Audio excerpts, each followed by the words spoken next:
أعوذ بالله من الشيطان الرجيم. بسم الله الرحمن الرحيم.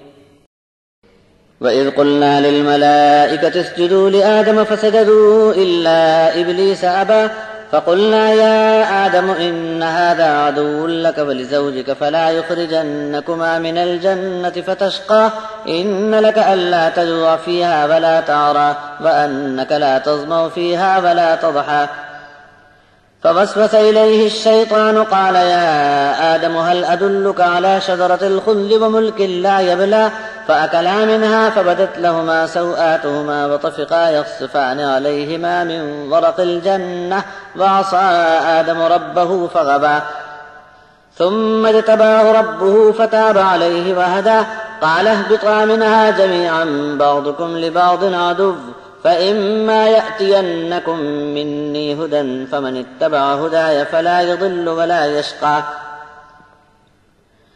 ومن أعرض عن ذكري فإن له معيشة ضنكا ونحشره يوم القيامة أعمى قال رب لم حشرتني أعمى وقد كنت بصيرا قال كذلك أتتك آياتنا فنسيتها وكذلك اليوم تنسى وكذلك نجزي من أسرف ولم يؤمن بآيات ربه ولعذاب الآخرة أشد وأبقى أفلم يهد لهم كم أهلكنا قبلهم من القرون يمشون في مساكنهم إن في ذلك لآيات لأولي النهى.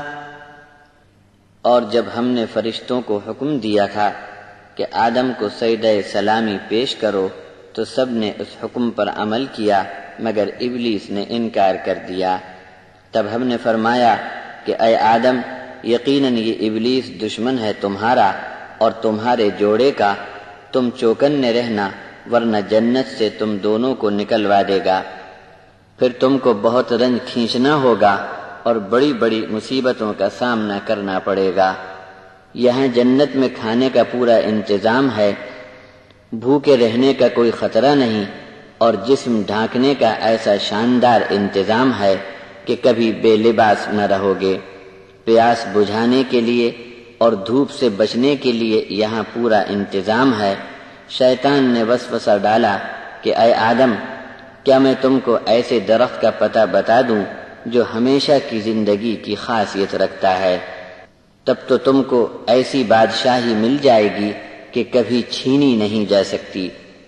دونوں نے اس درخت سے ذرا کچھ کھایا ہی تھا کہ ان کی شرم کی جگہ کھل گئی. تب دونوں نے جنت کے پتوں سے اپنے بدن کو ڈھانکنا شروع کیا اور اپنے رب کے حکم سے غفلت برتنے پر آدم زمین پر آ گرے. پھر بھی اس کے رب نے خلافت کے انتخاب کو برقرار رکھا اور توبہ قبول فرما کر راہ پر ڈال دیا.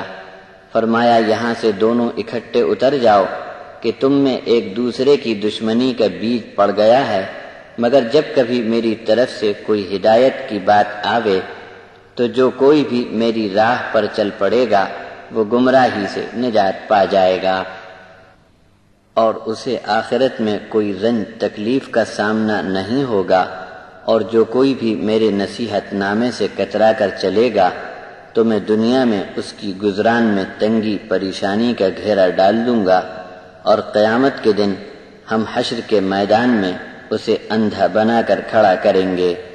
وہ بولے گا اے رب آپ نے اندھاپے میں میرا حشر کیا جبکہ میں تو دیکھتا بھالتا تھا.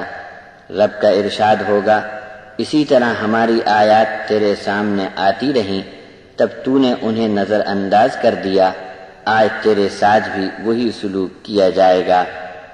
جو شخص بھی حد سے گزر کر اپنے رب کی آیات کو نہ مانے گا اس کے لیے یہی سزا ہے، اور واقعی آخرت کا عذاب بہت ہی سخت اور ہمیشہ باقی رہنے والا ہے.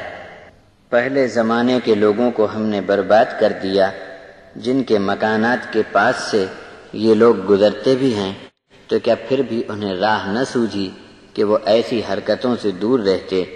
بے شک سمجھدار لوگوں کے لیے یہ نشانات بہت ہی عبرت و نصیحت کے ہیں.